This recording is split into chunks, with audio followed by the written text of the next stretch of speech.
I took a short vacation last Christmas to see my family over the holidays. Plan was to meet some of my family at our cabin a few hours south of the city, right in between where me and the rest of my family lived. It was just a quiet mountain cabin my parents have had for years that we often met up at for vacations or getaways. A little wooden home with a fireplace and a view of the woods. It was always peaceful, and really, that was all I wanted. This wasn't going to be some big Christmas get-together either. My family was small, just me, my parents, and my sister. But since I was driving alone, I decided to plan for 5 days, 4 to spend with my family and 1 that I could spend there alone. I arrived 3 days before Christmas, late in the afternoon.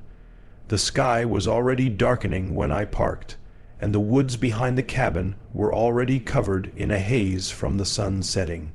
I only had a couple hours before getting to bed, so I just walked through the cabin, unpacked, and took a nice long shower, then slept through the night.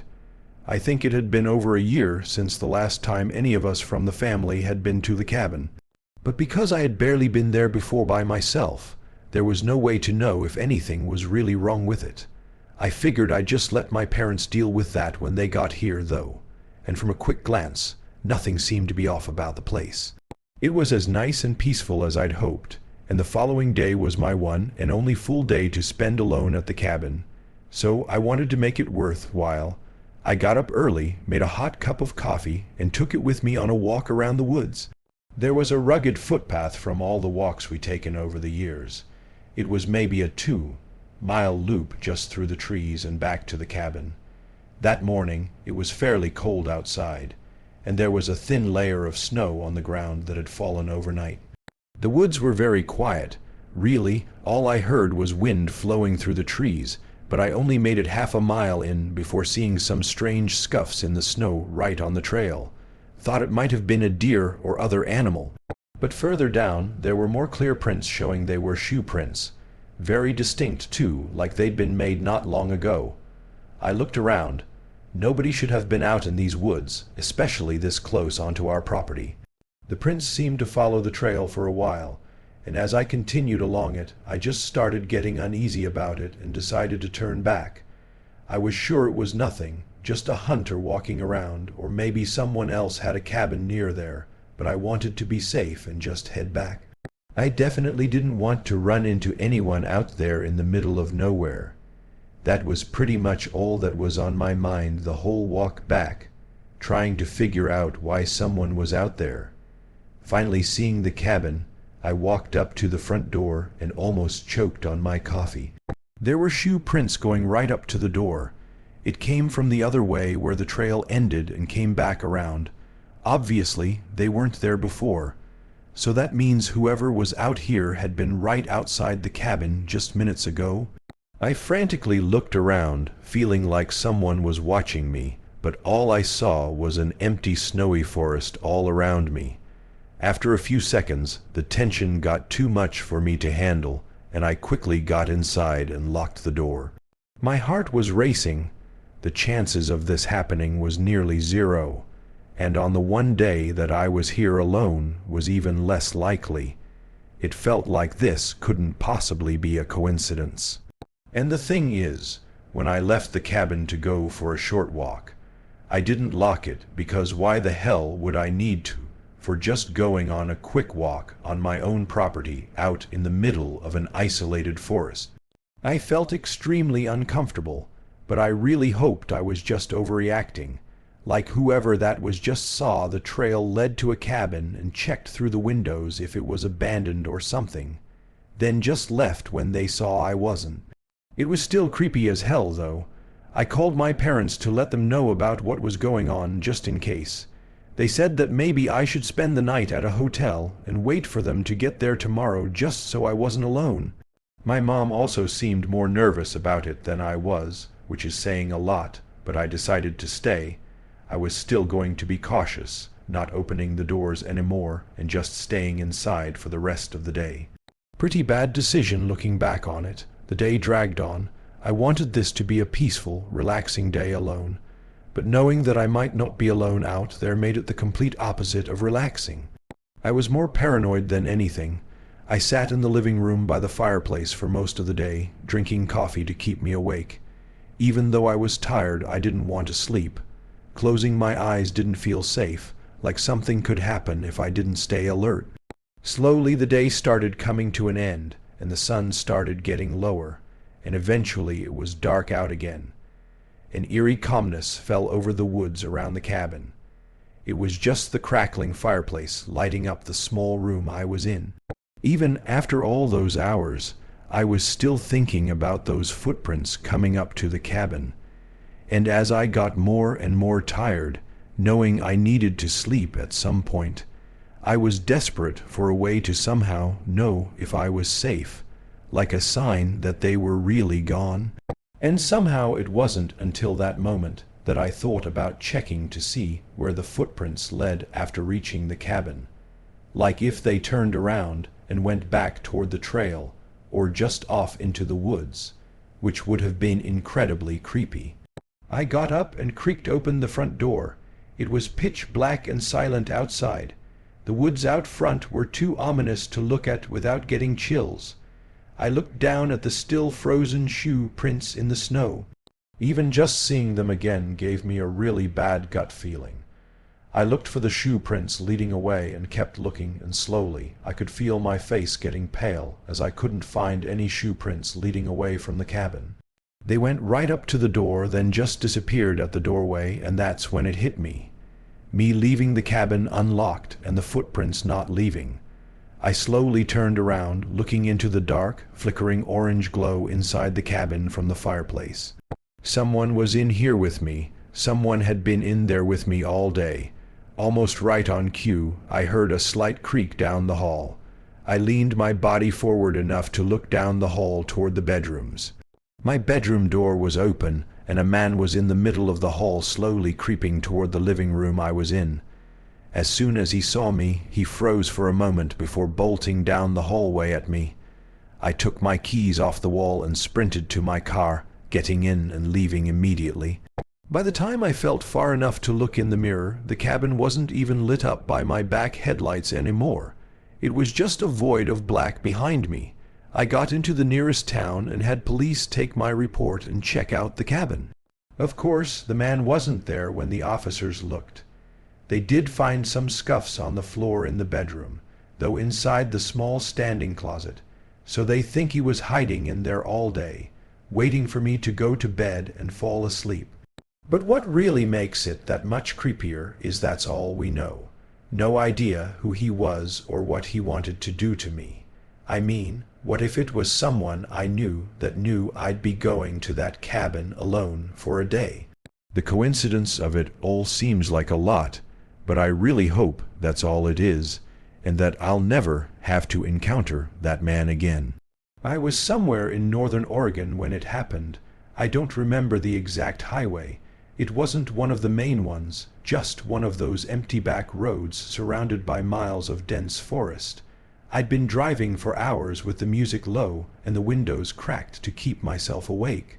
This was supposed to be a pretty standard road trip, I guess, just seeing a few places, driving around and clearing my head from all the noise. Nothing too exciting. I've been paying relatively close attention to my gas gauge, checking every so often and trying to fill it up when it was around 1/4 of a tank. But I guess this time I pushed it too far. When the warning light came on, I figured I still had plenty of miles left to make it to the next gas station.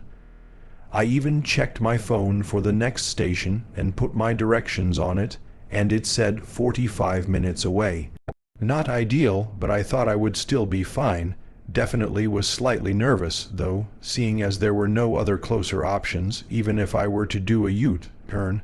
Anyway, I kept driving, glancing down at my phone a while later and seeing it was at 35 minutes.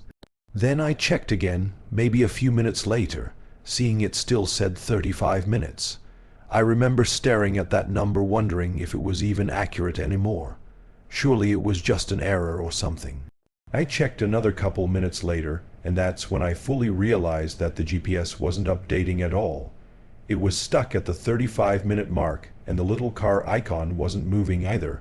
I started messing with my phone, trying to reset the directions and clicking every button. But before I could get it working, my car sputtered. I felt my stomach drop. I hoped it was just a quick one-time thing from being low on fuel and not empty. Only got 30 seconds further before it sputtered again and completely cut out. Wouldn't turn back on even in the slightest. I coasted to the shoulder of the road and sat there in silence for a minute, unable to believe the situation I knew I was in. I looked around at the place I'd ended up basically trapped at. The forest on either side of me was dark and lifeless, no lights at all, and a dense fog covering the top of the trees. It gave me chills as I sat there looking at it. I felt eerily alone. I grabbed my phone and tried to call for help, but it took me about 10 seconds to see why my GPS had gotten stuck, and now why my calls wouldn't go through. I had no service, like zero service whatsoever. I put my head in my hands for a second, realizing how screwed I was, then got out of my car. I figured if my phone GPS had been frozen at 35 minutes for a while, I could have been just 10 to 15 minutes from the gas station. I mean, I had no way to know how long it was frozen for. If I was lucky, I could walk to the gas station and make it in half an hour or something. What other choice did I have anyway? I grabbed a small flashlight from the glove compartment, then manually locked the car with my key and started walking down the road. It was empty and quiet, but not in the peaceful way. In the I can barely see anything through the fog in pitch darkness kind of way. The forest on either side of me was so unnervingly quiet and dark. Every time I glanced over, my eyes would be looking all around at the shadows that filled the areas between the trees, making every small thing look like something I knew it wasn't. It was just my imagination filling in the darkness with shapes that weren't there. So I tried to not even look. I kept my eyes forward, looking at the endless road ahead.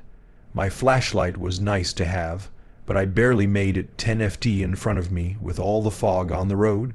But about 5 minutes in, I heard something. It was a few cracks of branches. Definitely not wind or just trees swaying.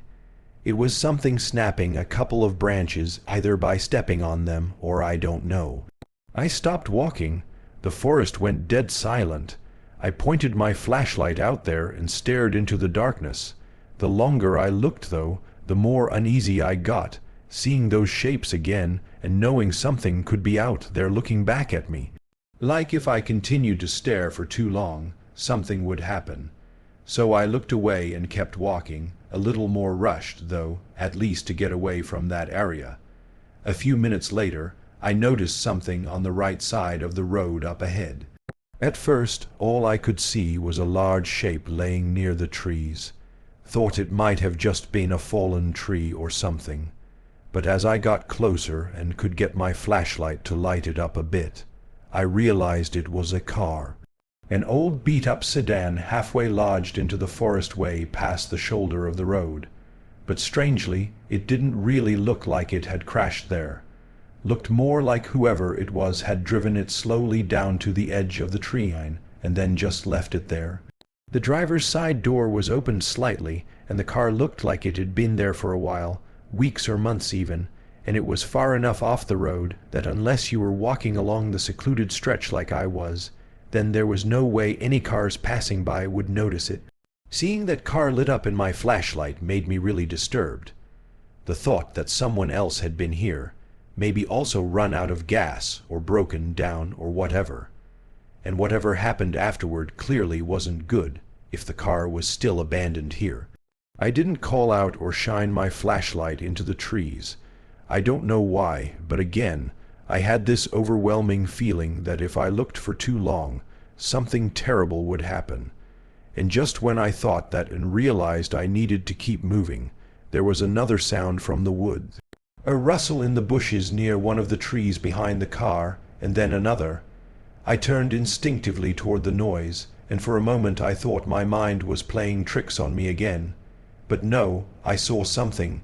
Not clearly, not faces or details, just figures moving between the trees. More than one, a group of people running through the forest just outside of view. My whole body went cold. I started speed while walking down the road. Not running.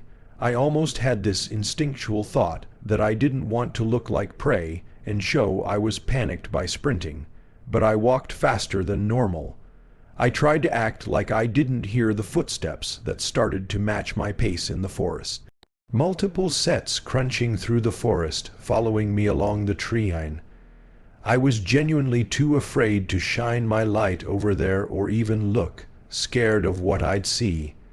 And somehow through all of that going on, I never even heard or noticed a truck driving up behind me. Wasn't until the pickup truck stopped right next to me, and a man yelled through the roll-down window that I got startled and realized he was even there. It was some regular-looking dusty pickup truck, and the man looked maybe 50 with gray in his beard. He looked tired but not necessarily threatening. "You stranded. What are you doing walking around out here? You're a long way from anything." I was so shaken, I just answered truthfully, saying my car ran out of gas and that I hoped I could walk to the nearest gas station. The man almost let out a short smirk like I was crazy. "Hop in. I'll take you to the station. Think you're a lot further than you think you are." During this whole conversation, every sound and movement in the forest had stopped, and it was dead silent again. It was like everything paused for those 30 seconds. I hesitated but decided to get in. Hitchhiking out there in the middle of nowhere was not something I ever thought I'd do. But the alternative of staying alone out there on the side of the road with whatever the hell was going on seemed worse to me. Felt like it was a risk either way, but it paid off. The old man really was just trying to help, and he seemed just as cautious as I was about the whole hitchhiking thing. He said he never offered rides, but that he lived on a farm an hour north and takes this road a lot, and had never seen someone like me wandering at night like that, and knew something could be really wrong. I didn't mention what I'd seen or heard out in the forest, not wanting to sound like an insane person. The drive to the gas station took way longer than I thought. Nearly 25 minutes. Would have taken me hours to walk there, if I even made it past that forest. And when we got to the gas station, the man gave me a pat on the shoulder and wished me luck. That was it. No weirdness, no strange comments, just a guy helping someone out. I headed in and bought a gas tank, then took the clerk's advice to call the police to help me out now that I had service. He said the sheriff's office around here was kind and would give me a lift back to my car and make sure everything was okay. Thank God I did, because getting dropped back off at my car at night alone would have been awful. And when the cop drove me there, we found my car except it had been moved. It was off the shoulder and on the edge of the forest, almost exactly like the other car I'd found out there. Someone or that group had pushed my car down there like they didn't want anyone else to see it. That's when I told the officer everything. Anyway, that whole night became a mess. But to sum it up, the police wrote a report and did a bit of searching, but nothing came of it. No suspects, no nearby houses, and no one else had seen or heard anything. Even the other car they found had no plates on it or identifying information. There's really no saying what those people out in the forest were there for or what they would have done if that pickup truck hadn't shown up exactly when it did. I was on a small vacation over New Year's to see my 2 brothers and a couple good friends of mine at my hometown. To be perfectly upfront, I never liked my hometown, moved away as soon as I was able. It was a real small, out-of-the-way town with no cities or even neighboring towns for miles and miles. Everything was outdated and run down, and the only ones living there were people who had been there all their lives. My brothers and friends were the only reason I ever came back to visit. Usually I'd stay at one of my brothers' places for the week, but this year both of them now had girlfriends that live with them, so I really didn't feel like being the third wheel. The only hotel in the town was a real small family hotel right off the gravel highway. I don't think it even had a name, it was just hotel. I arrived there pretty late. The parking lot was empty except for one old truck. When I walked inside, the lobby was dim, lit by a single lamp behind the counter. An older man, 60s maybe, scruffy beard and hair grown out unevenly, stood up from a chair when he saw me. It looked like I had startled him or that he wasn't expecting me. But after a moment he said, "Need a room." His voice was low and rough. He gave me a key and showed me to the room at the end of the hallway. Inside this hotel it was very old. Not like it was falling apart, but old enough that it felt kind of dirty. The room was small too, just a bed right in the middle with a TV in front of it. Figured it didn't matter since I was only going to be here to sleep and would be spending the days with my friends and family. I left everything packed and took a quick shower, then passed out on the bed. However, I woke up sometime around 3:00 a.m. to a soft knocking, not at my door, at the far end of the hallway. I laid there listening to it through the thin walls. Spaced out, quiet, slow knocks, then silence, then a few more. It kind of sounded like an old wooden door opening and closing, the knocks being the low thuds against the door frame. I didn't know what was going on out there, but this wasn't exactly a 5-star place, so I didn't bother caring. I fell back asleep after a while. When I got up in the morning, I went to grab coffee from the lobby before heading out, but the lobby was empty. Not a coffee bar or anything. Even the front desk was empty. No sign of the old man or anyone else working there. Felt a little strange, but I shrugged it off and left to go spend the day with my brothers. I was out for a long time. I think it wasn't until 9-ish that I got back to the hotel. Once again, just that one truck was in the parking lot. When I walked in, the lobby lights were off now, and the whole place felt colder. Still no signs of the old man. I walked down the hallway and into my room, locking the door and changing into more comfortable clothes for the night. And that's when I heard it again, those strange thud or knocking sounds. It was only a couple before it stopped and was quiet again, but this time it sounded like it was right outside of my room. I went over and cracked the door open just enough to peer into the hallway and see what was going on. Only had a second to notice the door right next to mine was slightly open now before the man's voice called to me from down the hallway. It made me jump. He called out asking me to come down to the lobby, and before I could respond, he walked back out of view of the hallway. He didn't say why or anything. It was super weird, but I felt like I had to go down there and see what he wanted. Maybe there was a problem with my room or something. I walked down the hallway. The place was still quiet. I knew I had to be the only one staying in this hotel right now. When I got to the end, he wasn't there. The lobby was still dark, and I didn't even hear him walking around anywhere. I got a really bad feeling standing there in the lobby. I didn't like knowing that I was alone in there, even if he likely didn't have any bad intentions. After a few seconds, I decided to just hurry back to my room. I stayed up a bit later that night, but never heard any signs of the man being inside the hotel. It's like he just left after I saw him at the end of the hallway. In the morning, I went and saw my friends and mentioned the strangeness of the hotel I was staying at. All of them were confused. They seemed to all agree that they had heard something about that hotel closing down a year or two ago. None of them were sure, though, and said if I was staying there, then surely they were wrong. I spent the whole day with them heading back late in the night. As I drove there, I couldn't help but think about the possibility that the place was actually vacant or shut down. But it just couldn't be. The lights and water in my room worked, and the old guy working there wouldn't be there to give me a room if it wasn't open. I pulled into the same site as the previous 2 nights, an empty parking lot with just the one truck. I walked inside a little more cautiously this time. Still, the lights were mostly off, and I heard nothing at all. I started walking down to my room, and when I got up to the door, I froze. It was cracked open. I creaked the door open further. The room was dark, and honestly, I was terrified to even enter. I saw my suitcase, which was still mostly packed, and decided to quickly run in and grab it. Everything else I had left in there was worth leaving, like a toothbrush and random stuff like that I didn't care about.